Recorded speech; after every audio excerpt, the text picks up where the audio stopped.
아마도 미국과 이란의 무리적 충돌이 생기면 그게 빌미가 되지 않을까. 그래서 미국이 그것에서 조정을 보이며 우리도 그때쯤 돼서 좀 조정이 있지 않을까 생각해서 지금 제가 보기에는 알파벳이 제일 안전해 보이고 제일 수익성이 좋아 보이는 그런 편인 거고요.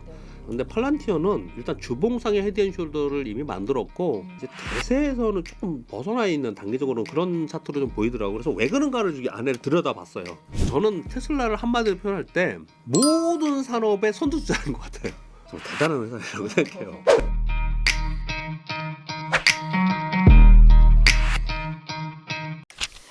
미국 증시도 한번 짚어볼게요. 미국 시장 리스크 아까 얘기해 주시면서 트럼프 대통령 얘기도 뭐 해주시고 했는데 미국과 이란 간의 군사적 충돌 우려도 최근엔 좀 커졌더라고요. 당연히 이게 조금 새로운 리스크로 부상할 수 있을 것 같은데 앞으로 그럼 투자 심리와 글로벌 증시에 좀 어떤 영향을 미칠 수 있을까요?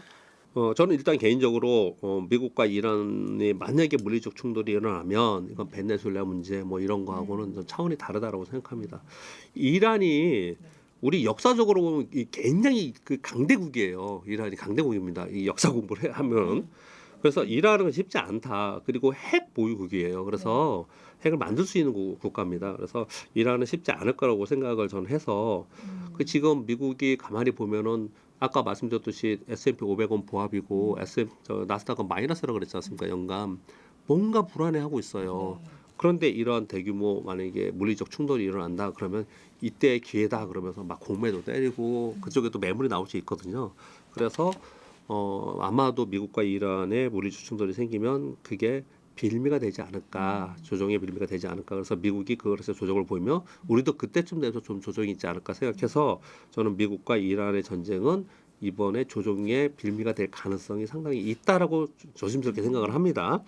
그럼 이제 이건 저의 생각이고 악시우스 물론 약간 편향적인 하죠 거기가 악시우스에서 보도에 이렇게 보도를 했습니다. 만약 미국과 이란과의 이번 전쟁이 일어나면 이것은 대규모가 될 것이고 장기전이 될 것이다 이렇게 얘기 좀 하고 있거든요. 그래서 이 부분에 대해서는 여태까지 있었던 것처럼 뭐 지정학적 리스크 있어봤자 뭐 단기 충격 있고 그리고 별거 없었다고 생각하지 마시고 지수가 워낙 올라와 있잖아요. 그러니까 이게 빌미가 될 수 있다라는 정도는 감안을 좀 했으면 좋겠다라고 생각합니다.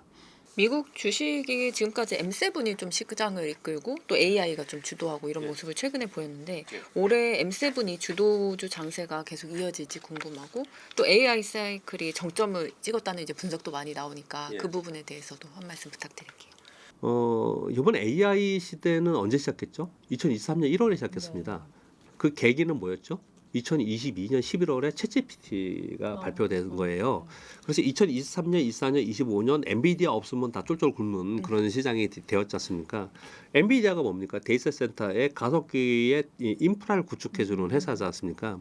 그러니까 지난 3년 동안 인프라 구축은 상당 부분 진행이 된 거라고 저는 보여져요. 물론 아직 남아있긴 합니다. 아직 뭐 소규모도 많고 저 자체 데이터 센터도 구축하려고 그러고 가장 중요한 건 소버린 AI가 남았기 때문에 엔비디아 여전히 뭐 그런 기회가 있을 거라고 생각하는데 전체 그림으로 봤을 때는 데이터 센터 향후로 AI 구축을 하는 그러니까 인프라 구축을 하는 것은 제 개인적인 생각은 적어도 한 70%는 오지 않았나. 100%로 따졌을 때 그러니까 얘는 후반기로 오지 않았나. 근데 주가가 못 움직이죠. 왜요? 이미 70% 왔기 때문에 다 반영을 했기 때문에 그러는 거거든요. 저는 그렇게 보고 있고요. 저는 정점이 AI가 정점이 아니라고 생각하는 측면에서 이렇게 말씀을 드리는 거예요. 또 한편으로 보면은 그러면 인프라 구축해놓으면 뭐예요? 그래갖고 뭔가 사업을 할 거 아니에요. 그 사업을 하는 게 서비스화하고 제품화하는 거잖아요. 그걸 이제 지금 가장 빠르게 하는 데가 엔스로픽이 지금 하고 있는 거지 않습니까? 이제 거기에 진입을 한 거예요. 그거는 지금 그러면 0에서 100% 정도에 어느 정도 진입을 했을까요? 저는 개인적으로 이제 출발했다. 한 20%이 되지 않았다라고 생각을 합니다. 그러면 이제 더 수익률이 나는 쪽은 후반에 그걸 활용하는 쪽의 기업에서 수익이 더 많이 나는 거죠. 그런 쪽으로 AI 전반적으로 봐야 된다고 생각하는데 이건 저의 생각인데 젠순왕 CEO는 정말 대단한 사람입니다. 2년 전에 이 얘기를 했습니다. 생성형 AI, 에이전트 AI, 그 다음에 피지컬 AI로 간다 그랬습니다. 피지컬 AI가 뭡니까? 인프라 구축해놓고 그것을 구현하는 게 피지컬 AI잖아요. 그러니까 지금 거기까지 진행이 좀 된 거예요. 그러니 AI가 버블론이 돼가지고 무너지는 게 아니고 AI 안에 성장 과정에서 색깔이 달라지는 거다라고 네. 저는 생각을 좀 하고 있습니다. 그 정도로 지금 보고 있고요. 그 중에서 이제 M7이 그동안에 이제 시장을 주도했는데 2000년도에 IT 버블 붕괴라고 하면서 1000에서 우리나라 500포인트 가고 1999년도에 98년도에 우리나라 지수가 270이었어요. 276이었는데 1000포인트 가고 그랬거든요. 그때 혹시 주투자 하셨습니까? 그때 네. 그때 1000포인트 가고 그다음에 500포인트 내려오고 네. 그랬거든요. 그때 인터넷이 처음 생긴 거예요. 네. 1998년 가을에 우리 HTS 인터넷이 온라인 거래가 생겼습니다. 그 전에는 그런 게 없었어요. 그냥 전부 다 오프라인으로 주문, 그냥 증권사 직원할 때 주문을 넣었어야 됩니다. 그 당시에는요. 그런데 그때 인터넷이 생겼고, 그리고 인터넷 혁명이 그 당시에 IT 혁명이잖아요. 그때 지금 얘기하는 휴폼, 구글 상상했을까요, 사람들이요? 그런 상상 못했어요. 그 당시에 인터넷 혁명이 있었으니까 오늘의 아마존이 전자상거래가 있고 애플이 있고 스마트폰이 있고 지금에 있는 우리 뭐 구글이라는 이런 어마어마한 게 있고 또 앉아서 TV 보는 영화 보는 넷플릭스가 생긴 거예요. 그때 그걸 생각했어요. 아니에요. 넷플릭스 생각도 못했어요. 그 당시에는요. 그러니까 무슨 얘기를 하려고 하면 이 기술이 앞으로 어떤 제품으로 어떻게 나올지 몰랐다는 말씀을 드리는 거예요. AI가 지금 3년 됐다 그랬잖아요. 이게 어떤 제품으로 어떤 서비스로 나올지 우리가 알까? 우린 다 그냥 평범한 사람들이에요. 우리 그걸 몰라요. 왜 이 지금 M7 얘기하면서 그 말씀을 드리냐면요. 그 시대의 M7인 거예요. 앞으로의 AI 시대의 새로운 네. 그 캡들은 어떤 게 될지 우리는 솔직히 모른다고 생각해야 되는 게 맞다고 저는 생각을 하고요. 그래서 이제부터 더 각광을 받으면서 어디가 더 각광을 받는지를 우리가 열심히 찾아야 되는 다음 기회가 또다시 우리 앞에 놓여 있다라고 저는 생각을 하는 편인 거고요. 그런 와중에서 M7 안에서도 이제 인터넷 시대를 마감하고 AI 시대의 주도권을 뺏기지 않으려고 치열하게 싸우는 거잖아요. 그 치열하게 싸우는데 이길 수 있는 데가 어딘가를 찾는 게 진짜 중요한 거거든요. 예를 하나 들어볼게요. 오픈 AI가 지금 한 9천억 달러 정도의 가치를 받는다고 해요. 1조 달러 뭐 그냥 얘기를 하겠습니다. 1조 달러 받는다고 해요. 오픈 AI는 매출의 거의 15배에서 20배 정도의 가치를 받는 겁니다. 오픈 AI하고 지금 경쟁하고 있는 AI 경쟁하고 있는 구글 있죠. 네. 구글은 매출의 한 6.5배 정도뿐이 못 받고 있어요. 지금 시가총액을 비교해 보면 그렇습니다. 네. 이게 그렇게 움직이거든요. 그러면 오픈 AI는 신설이에요, 신설. 그 신설이기 때문에 이제 선점했다, 새롭다, 성장성이 있다 이거 갖고 막 가는 거거든요. 구글은 그렇지 않고 똑같은 AI의 어떤 서비스를 하거나 인프라 구축을 한다 하더라도 이미 있는 회사예요. 이미 있는 회사라서 이 회사는 재무구조가 탄탄합니다. 인프라 되어 있습니다. 수익 모델도 되어 있어요. 근데 다 되어 있는 거예요. 그래서 시장을 가만히 보면 어쩔 때는 신설인 성장성이 막 좋으면서 올라갈 때가 있고 어쩔 때는 얘가 올라가니까 주거니 받거니 하거든요. 그런데도 불구하고 지금 오픈 AI를 훨씬 더 높은 성장성을 받는 이유는 지금 시장은 여전히 AI는 성장성을 바라보고 가고 있는 거거든요. 이러다가 어느 순간이 되면은 야 그게 아니야. 수익이 따라줘야지. 재무 안정성이 따라줘야지. 이러면서 차별화될 가능성은 상당히 있거든요. 제가 오픈 AI 쪽을 지금 비판하려고 하는 게 아니고요. 오픈 AI는 이제 생짜로 만들어가는 회사예요. 네. 이제 인프라를 만들고 거기에 제품을 만들고 서비스를 만들고 클라우드 만들고 이거 다 만들어가는 회사고 구글은 그게 되어 있는 회사입니다. 네. 그러니까 굉장한 차별성이 있는 거죠. 그러니까 이 지금 M7이라고 하는 거기에 보면 메타도 있고 아마존도 있잖아요. 애플도 네. 다 있지 않습니까? 얘네들 중에 그러면 재무 상황이 좋고 인프라가 갖춰져 있어서 이 AI에 딱 갖다가 쓰면은 곧바로 수익이 내면서 남이 쫓아오지 못하게끔 뛰어갈 수 있는 데가 어딘가가 분명히 차별화가 훨씬 많이 될 거라고 생각하는 거예요. 그래서 구글이 이번에 시가총액 3조 달러를 넘어선 거예요. 네. 지금 엔비디아 1위, 2위가 애플이 됐죠. 다시 애플이 됐고 마이크로소프트 어떻게 됐어요? 지금 4위 됐잖아요. 2위였다가 아마 알파벳이 지금 3위가 됐잖아요. 네. 시장은 벌써 다 인지를 하는 거예요. 그런 것들을요. 근데 이제 엔스로픽이래요. 오픈 AI가 시총 1조 달러로 만약에 상장을 했다. 근데 실제로 수익성이 기반되고 거기 이제 가끔받는 성공을 한다면 오픈 AI가 3조 달러 4조 될 수도 있는 거죠. 그러니까 이것에 대해서 지금 우리는 모른다라고 생각을 해야 된다고 저는 보고 있는 편이고요. 근데 그 중에서 좀 안정적으로 가려면 기반이 닦여 있는 대로 가면은 좀 안정적인 거죠. 저는 뭐 그래서 알파벳은 지금 제가 보기에는 알파벳이 제일 안전해 보이고 제일 수익성이 좋아 보이는 그런 편인 거고요. 네. 다른 데들은 예를 들어서 애플은요. 애플 아이폰 다 쓰시죠. 여성분들 대부분 쓰시는데 그래서 충성도 있잖아요. 근데 맨날 못 하잖아요. 애플 인텔리전스 못 하잖아요. 근데 이런 믿음이 있죠. 애플은 해낼 거야. 애플은 해낼 거야. 이런 게 있잖아요. 그러면 애플이 해내면 애플은 시가총액이 또 어떻게 될지 모르는 거죠. 그렇듯이 AI를 얼마나 활용해서 얼마나 수익과 연결시킬 수 있고 어떤 서비스가 나오는지를 보는 게 우리한테 되게 중요한 거다. M7은 분명히 달라질 수 있다라고 저는 생각합니다. AI 대표주로 이제 급등했던 엔비디아가 최근에는 조금 숨고르기에 들어간 모습인데 이사님이 아까 개인적으로 AI가 정점이 아니다라고 얘기를 해주셨잖아요. 그럼 지금은 좀 매수 기회로 봐도 될까요? 엔비디아는요 지금 박스권에 언제부터 있었는지 아세요? 8월부터 있었습니다. 아마 진짜 속 터져가지고 죽을 거예요. 엔비디아는 지금 우리나라 삼성전자만큼이나 우리나라 대부분 다 갖고 있는, 특히 젊은 대학생들은 다 갖고 있을 거예요 엔비디아를요. 근데 이게 지금 8월부터니까 몇 개월입니까? 6개월 반년을 지금 이 가격에 있는 거예요. 무지 답답하죠. 그런데 맨날 뉴스 나오는 거 보면은 월가의 아이비들은 지금 189달러인가요? 그런데 뭐 목표주가 270달러, 310달러 이렇게 나오고 있거든요. 그러니 팔지도 못하고 들고만 있고 한국 시장은 삼성전자 올라가고 하이닉스 올라가는데 아마 그런 상황일 거라고 보여져요. 그런데 엔비디아에 대해서는 월가의 자료들을 보면은 저희 진짜 100% 지금보다 훨씬 더 높게 가격을 타겟 프라이스를 하고 있습니다. 그만큼 수익성이 있다라는 거잖아요. 그러면 100%다 그렇다고 하는데 혼자 거꾸로 가지는 않을 거라 생각을 해요. 근데 왜 못 가느냐? 이미 먼저 선반영해서 왔어요. 주식은 제일 싫어하는 게 불확실성이고요. 제일 좋아하는 게 새로운 겁니다. 새로운 거. 원래 쓰던 거 말고 원래 알던 사람 말고 새로운 거. 그러니까 엔비디아가 새로운 걸 지금 내놔야 되는 거예요. 새로운 게 이제 베라 루빈까지 막 너무 일찍 발표를 해버렸어요. 만약에 거기까지 발표 안 하고 블랙일을 발표하고 요번에 베라 루빈 발표했다. 그럼 막 떴을 거예요. 근데 다 발표를 해놨어 이미.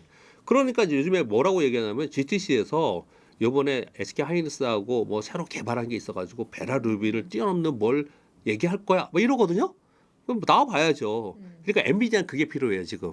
그게 필요한 상황이라서 이번 주 실적 발표합니다. 근데 실적은 뭐 여태까지 했던 것처럼 시장 컨센서스보다 높게 나올 거라 생각을 합니다. 여태까지 근데 지난 6개월 동안 실적이 나빴냐? 아니잖아요. 그러니까 실적보다는 그냥 그거는 안 빠지는 정도로 될 것 같고 새로운 것들을 얼마나 발표할 수 있느냐가 굉장히 중요한 관건이 됐는데 아마 젠슨 CEO도 상당히 고민을 할 것 같아요. 맨날 얘기하는 가속기만 갖고 새롭습니까 그게? 그게 아닌 이걸 가지고 어떤 제품을 만들었든지 뭐 어떤 서비스를 했든지 해서 어마어마한 수익이 난다라는 뭔가 보여줘. 그래서 테슬라가 그래서 계속 있는 거예요. 안 빠지는 거예요. 그런 걸 보여줘야 되는데 그걸 실제로 보여줄지가 관건이고요. 두 번째는 저는 엔비디아가 더 올라갈 수 있을 거라고 생각하는, 안 끝났다고 생각하는 이유 중에 하나는 빅테크들의 인프라 구축은 했지만 국가들이 하는 소버린 AI는 구축이 우리나라 됐습니까? 안 됐어요. 그래서 여전히 어마어마하게 사야 됩니다. 어마어마하게. 그러니까 소버린 AI가 기다려 있기 때문에 엔비디아는 추가로 상승할 계기가 된다라고 생각하거든요. 이제 그러고 기다리는 이제 답답하시잖아요. 근데 가장 가까이 엔비디아를 보면서 하나의 모멘텀이 생기긴 했습니다. 그럼 무슨 모멘텀이냐면요. 소버린 AI를 적극적으로 해야 되는데 그걸 적극적으로 지금 각 국가들이 해내지 못하고 있는 이유 중에 하나는 뭐냐면 트럼프 때문이에요. 너무 정치적으로 맨날 때리니까 이제 싫은 거죠. 정치적 리스크가 너무 큰 거예요. 중국도 트럼프 맨날 때리니까 중국 안 산다는 거 아니에요. 이거 그런 거잖아요. 그런데 이번에 3월 31일부터 4월 2일까지 트럼프 대통령이 중국 방문을 하잖아요. 네. 거기서 어떤 얘기가 나오냐, 둘이 만약에 화해한다. 그러면 엔비디아는 바로 영향받을 거라고 생각해요. 그런 모멘텀이 하나가 있는 것 같습니다. 최근 팔란티어 주가가 좀 크게 부진했는데 그 이유 좀 어떻게 보실까요? 근데 팔란티어는 제가 오늘 다른 우리 회사 방송을 하다가 그 질문을 해서 차트를 봤더니 오랜만에 차트를 봤더니 차트는 일단 주봉상의 헤드앤숄더를 이미 만들었고 꺾여 있는 상황이라고 보이더라고요. 그래서 왜 그런가를 좀 봤더니 팔란티어의 뭐 목표 주가 여전히 더 지금보다 높게 보고 그리고 뭐 각광을 받고 있긴 하지만 제가 보기엔 팔란티어는 단기간에 조금 올라오는 건 모르겠지만 이제 대세에서는 조금 벗어나 있는 단기적으로는 그런 차트로 좀 보이더라고요. 그래서 왜 그런가를 안에를 들여다봤어요. 일단 보세요. 팔란티어는 2024년부터 25년 사이에 12배 정도 떴습니다. 주가가 12배 떴어요 이미요. 그리고 팔란티어에 제가 그래서 오늘 여기 방송에 이게 있길래 그리고 아까 질문을 하길래 팔란티어 재무제표에 들어가 봤어요. 이 시가총액이 3,230억 달러더라고요. 올해 2026년 올해 예상 이익이 80억 달러예요. 80억 달러. 그러면 PER이 몇 배입니까? 250배 정도 됩니다. 250배 정도. 그만큼 물론 고평가된 주식을 사라고 해요. 고평가된 주식, 그러니까 멀티플이 높은 주식을. 왜냐면 그만큼 성장성이 있고 좋은 주식이라는 거잖아요. 근데 이미 주가가 10배 넘게 떠서 빠져서 안 빠졌으면 모르겠어요. 안 빠졌으면 더 사람들이 기대를 하면서 사겠죠. 이미 주가가 빠져 있어요. 그런 상황 속에서 너무 고평가, 지금도 200배가 넘어. 이런 상황이에요.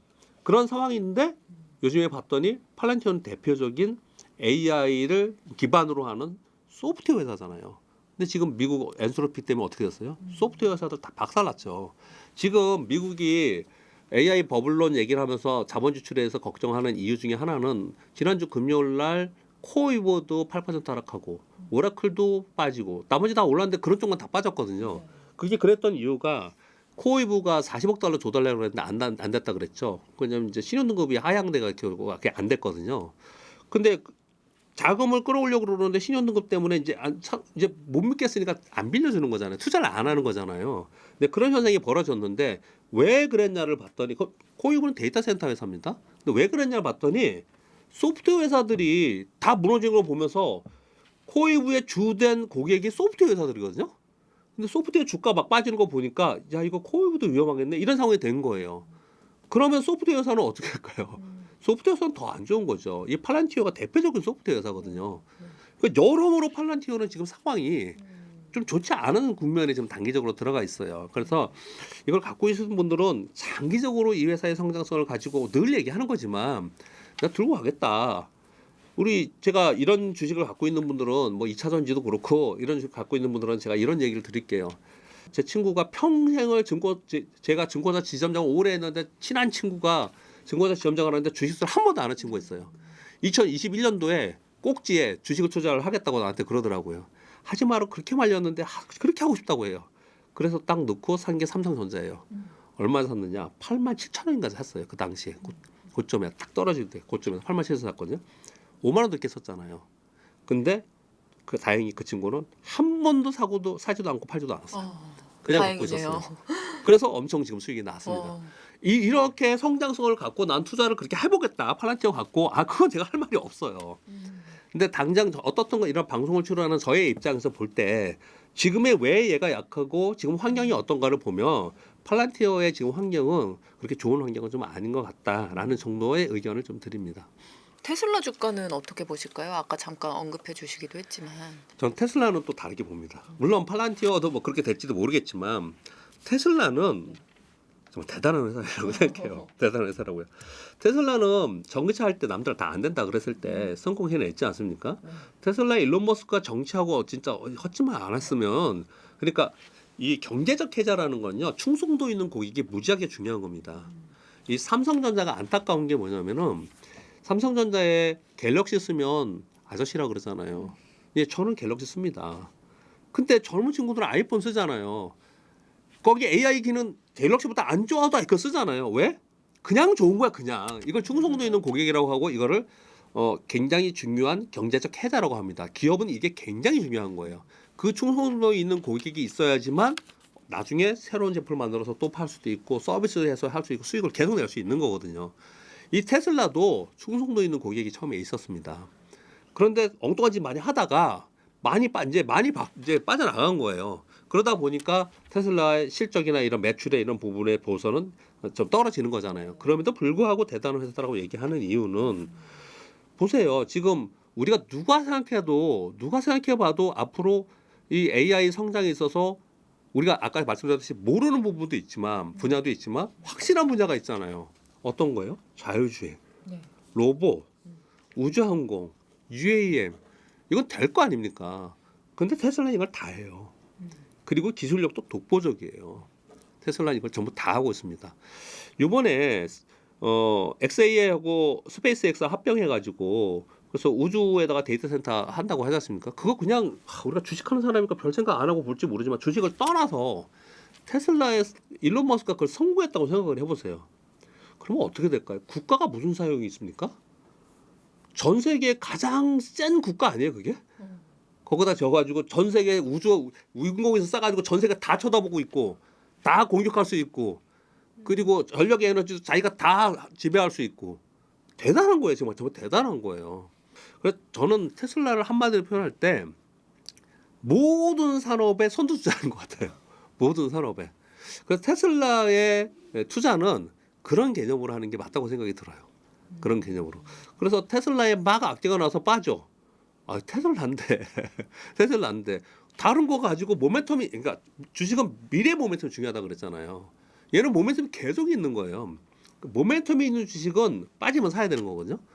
모멘텀이 없는 주식은 빠지면 그냥 죽는 거예요. 그거는 그냥 사용산업 돼버리는 거니까. 근데 테슬라는 계속 모멘텀이 있기 때문에 계속해서 투자를 해야 되는 기업이 아닌가 개인적으로 생각합니다. 올해 빅 이제 이벤트 중에 하나가 스페이스X랑 오픈 AI의 상장인데요. 이런 초대형 IPO 등장 시에 개인 투자자들 좀 어떻게 대응하면 좋을까요? 일반적으로 제 경험적으로 말씀드리겠습니다. 올해 스페이스X만이 아니고요. 엔스로픽하고 오픈AI 상장 준비를 하고 있습니다. 대규모 상장을 세 회사가 하고 있는데 이 세 개 중에 하나만 하더라도요. 작년 1년 동안 모든 회사가 다 한 것보다 큰 거예요. 규모가. 어마어마하게 지금 상장을 하는 건데요. IPO 준비를 하는 건데 일단 IPO를 하면은 IPO 준비 대단한 이슈가 되잖아요. 우리나라 보세요. 이거 IPO 준비한다 그러니까 스페이스X 테마가 있습니다. 우리나라는요.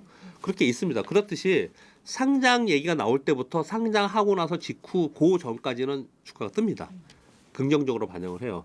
근데 끝나고 나면은 그러면 이제 차익 매물이 나오겠죠. 이게 일반적인 얘기고요. 그렇게 답변을 먼저 드리고요. 저는 그보다 중요하게 생각하는 부분은 뭐냐면 올해 엔스로픽, 오픈AI, 스페이스X 하나만도 굉장히 큰 건데 이 중에 한 2개 또는 뭐 3개가 만약에 상장이 올 하반기에 됐다. 저는 시장에 무지약재로 생각해요.